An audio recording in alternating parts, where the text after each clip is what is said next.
I'm Dr. Caroline Dalton. I'm a lab scientist, but just before the pandemic, I got seconded a couple of days a week to what was then our new research centre, which focuses on physical activity. And it's a lot of the people who put this research centre together, got the money to launch it, worked with elite athletes and in performance, looking for optimising performance in elite athletes and using wearables, because that's really where a lot of the innovation in using wearables comes from. And so one of our visions in this research centre was to apply that learning from elite athletes and from performance into healthcare. And one of the things I was very fortunate was that my director of research in this research centre, when we launched 6 weeks before, or opened 6 weeks before the pandemic, so that was really good timing. When it became apparent that summer of 2020 that people were having what ended up being termed long COVID, my director was very interested in this, said, "Oh, you're telling me that there's people that can't be physically active because they this has a detrimental effect on their symptoms. Go away and do some research on it."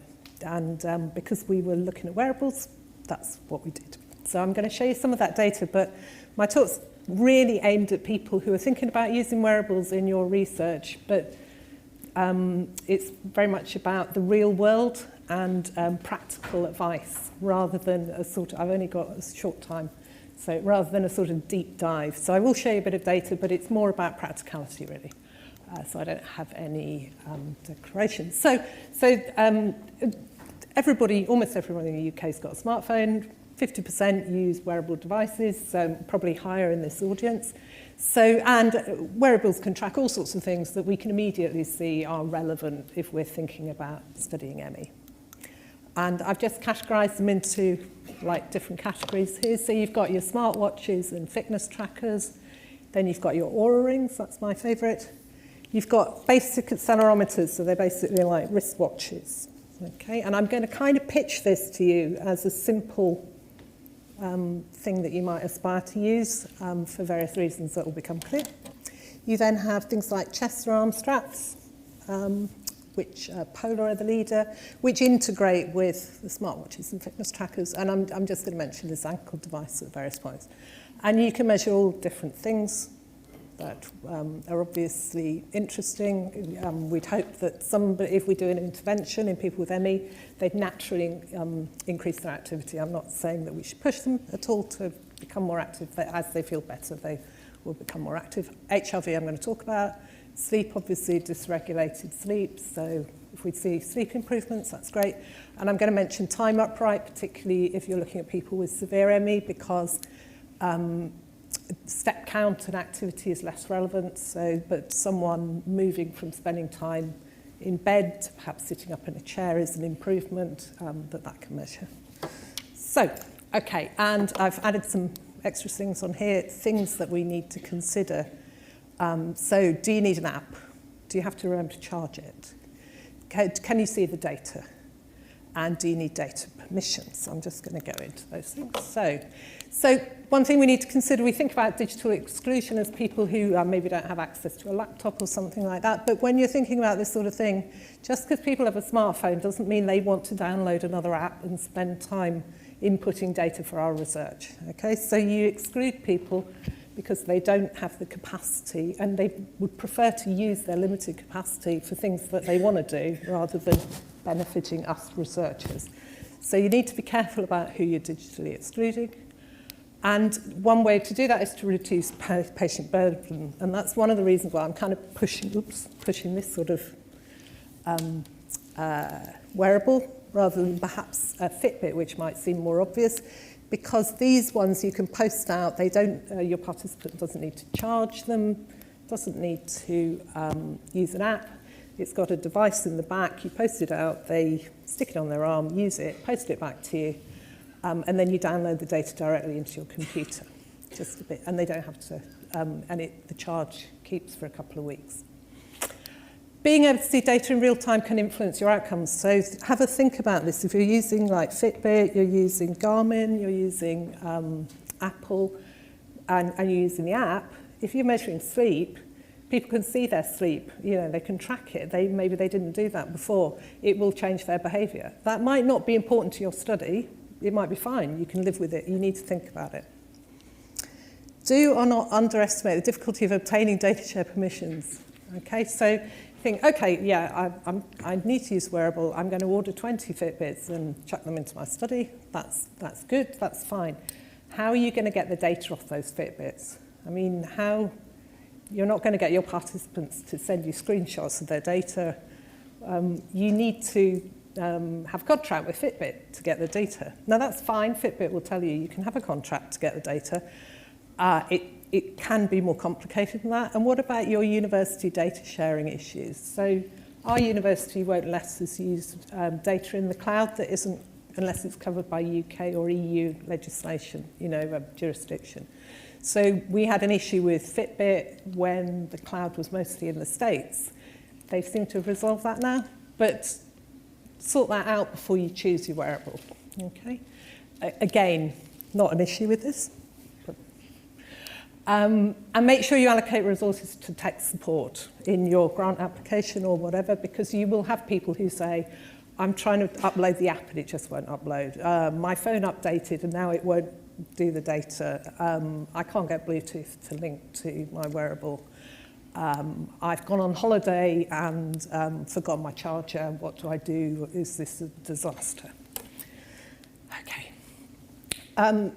Smartwatches and rings do well-being measures, they use various different combinations, algorithms, and this is superficially quite attractive because these are nice combination scores that and tell you about good days and bad days, and good days and bad days in ME. That seems like a good thing to measure. Okay, I'm sorry, I didn't mean to be negative, I'm just being real, okay? These are aimed at wellness, okay? So they have an inference about what makes wellness, okay? And they think that physical activity is wellness. And so, like Oura Ring, for instance, will mark you down if you didn't do any activity the day before, because it thinks it's training underload, okay? So you need to, if you're thinking about using any of these sort of ready-made, out-of-the-box readiness scores, which is, you know, appealing and potentially good, they think physical activity is important. So you can switch it off and tell it that you're ill, and then it'll stop nagging you about moving more and recommend rest, and that may be more appropriate. So something to bear in mind. So what can we do? We can do an intervention trial. We've been listening to some of that. And do we see people move more? Perhaps HRV, I'm going to talk a bit more about that. Do we see improvements in sleep? So these are really appealing things to measure as outcome measures. And obviously they're not proms, they're more objective, which is good. I think there's some interrogating data relevant to ME, so it would be really useful to be able to capture PEM, perhaps see a pattern linking symptoms after activity. I find the idea of identifying PEM in the real world as opposed to getting people in the lab and inducing it really appealing. Can you objectively see when someone's in PEM or not, and then link to other measures, like maybe do some home blood sampling with these blood sampling devices and take samples at different time points according to an objective measure of PEM. Sleep monitoring, and also take into account sleep as a confounding variable. If you're doing cognitive function tests, it might be useful to monitor sleep. You could ask someone how they slept, but actually that doesn't correlate particularly well with how well their real sleep data, particularly things like the proportion of deep sleep. So you might want to monitor someone's sleep and see if that's the thing that's actually mediating improvement in cognitive function. And then I've mentioned uptime. Okay. I'm going to mention the Visible app, which I'm sure a lot of you are aware of, which is an app, a symptom tracking app, particularly aimed at illness, not wellness. And one of the innovative things they've done is integrate wearables into that app. And particularly, I'm going to show you a paper about looking at using that to maintain heart rate. And one of the things that's really attractive about wearables is you don't have to travel to a lab, it's remote data collection, and so it's much more inclusive of the 25% of people with severe ME who often get left out of studies. So I had a look through the literature to look for some examples of using wearables in clinical trials for long COVID and ME, and there were fewer than I expected. There are quite a few, but not as many, and this is an example. So these people were given a smartwatch, so this is testing some kind of antiviral, and it didn't work. And they were provided with a smartwatch, and they wore it 24 hours a day, 7 days a week for 15 weeks, which I think is quite a patient burden. I wouldn't have done it like that, but hey. And this is the sort of data they got, so we don't need to worry about this because this is just showing it didn't work. But these are the things they got out of it: activity, step count, heart rate variability. And then they were able to stratify people by activity. Remember, this is an objective measure rather than asking them how much activity they do. And if it had worked, presumably we would have seen things light up on the right side. So heart rate variability, I just want to discuss this a bit because people are very keen on measuring it, and potentially it's very useful. It's lower people with ME, so having a higher score is a general good measure of health, and of course it's linked to autonomic function, as Jesper mentioned yesterday. Unfortunately, it's affected by a whole load of things, okay, day-to-day things, okay, all of these things affect it, so that's a bit of a nightmare.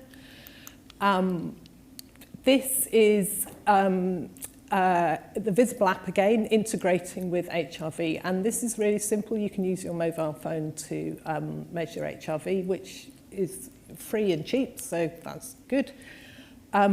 However, you have to be careful about some of the things on the previous slide, taking it at the time of day, whether you're lying down, sitting down, have you drank your coffee yet this morning? So you can get quite noisy data from this. Some phones just don't seem to like it, and my phone, for some reason, if I do it, burns my skin doing it, which isn't great. I'm sure I can turn down the intensity or something, but I couldn't work out how. So I'm not 100% convinced how good this is, but some people who get it working really like it. I would suggest, if you're interested in heart rate variability, you go for much more go for the things like Oura Ring and or Fitbit or Garmin. So this is data from one of our PPI people who wore Oura Ring for a year, so these are weeks, and you can see it's quite bumpy and noisy, okay? So one of the things I wanted to show you about these data is these coincide with holidays, and there's some other bumps that we don't really know what's going on. So this is Christmas, October half term, summer holiday, and Whitsun last year. Okay, so this person has kids at school. They're not working, but they have kids at school. And these are the times when they don't have to get up in the morning and take their kids, or get those kids ready for school. I'm really out of time, or no. So I would really recommend that you use, for HRV, you're careful about some of these things, consistent baseline response, not just a few days, and so this is data from our study trying to capture PEM. So we're trying to see if we can see a symptom after activity. We did this in people with long COVID, and we had an in-house app, because this is like in 2020, quite similar to Visible, and we did an accelerometer, one of these. So these are the sort of questions we asked them. People 5 times a day, they got a notification, took them less than a minute to fill in. And these are the sort of data we get from 3 different people, and you can see that most people don't have spikes of activity, but these people do. And this is the symptom data, what's the variability in 9 different people. Okay, so we took these spikes of activity and related them, looked for symptoms afterwards. So this is where we've aligned the symptom data and the activities. So this is when the activities occurred, and then we've taken the symptom data. And you can see this blue line is the average of the symptom data. And you can see baseline beforehand, then we have the activity, and then we get a rise in symptoms. But these coloured lines underneath are the people that contributed to this blue line where we could actually identify this pattern. And it turned out to only be about 10% of our participants. And all these lines underneath are all the people we didn't see this pattern. Okay? So I'm not saying there wasn't a relationship in these people between activity and symptoms, subsequent symptoms. I'm just saying we couldn't measure it. So why is that? Well, why do we only detect this clear relationship in a limited number of people? Well, an accelerometer obviously doesn't pick up all the activities that might induce PEM, so it doesn't pick up like cognitive stress. It doesn't pick up standing up, like cooking a meal or having a shower. Our participants were pacing. They were knowledgeable people, so they were deliberately avoiding PEM, so we can't measure PEM if they were avoiding it, or like deliberately trying not to go into PEM. And of course, it's very dynamic. This is a very simplistic model. I just want to mention the Visible app again, and they have a very collaborative approach to research, so therefore they've worked with a number of people. So this is one of their studies with Nikki Clegg-Baker in Liverpool, where they looked at using the heart rate monitor, so this, with the app, and it triggers, it picks up your heart rate. So then if you go above a certain heart rate, it will send an alert, and so using it for pacing. And they then subsequently showed that this helped people with their pacing. And here's the data showing that the participants felt, particularly they understood their energy budget, they were able to manage their energy better, had a better feeling of control of their symptoms. So I think this is really interesting and useful, and a way integrating apps and wearables, particularly apps like Visible that's aimed at illness rather than wellness. I just wanted to mention sleep. I think I've covered that mostly, that these wearables are really useful for that. But I wanted to highlight this UK Biobank data where they collected sleep data with one of these. I know I keep pushing this. So you see you can get quite rich sleep data even from something that's really quite basic. It's using the accelerometer because you move when you much less when you're asleep in predictable patterns. This is the shimmer device that I mentioned, where the Bateman study attached this to people's ankles to do this time set upright, but also Visible have piloted using a strap for that as well. I think I've got one more slide, Andrea. I'm okay. Yeah, okay. I really recommend that anything you're doing, any intervention trial, you do think about incorporating wearables, because you get objective outcome measures. Think about sleep mediating things, but consider patient burden. You'll get better data if you think about that, rather than assuming everyone wants to wear a Fitbit, an Apple for 15 weeks. HIRV is promising, but take into account the noisy data and the factors that influence it.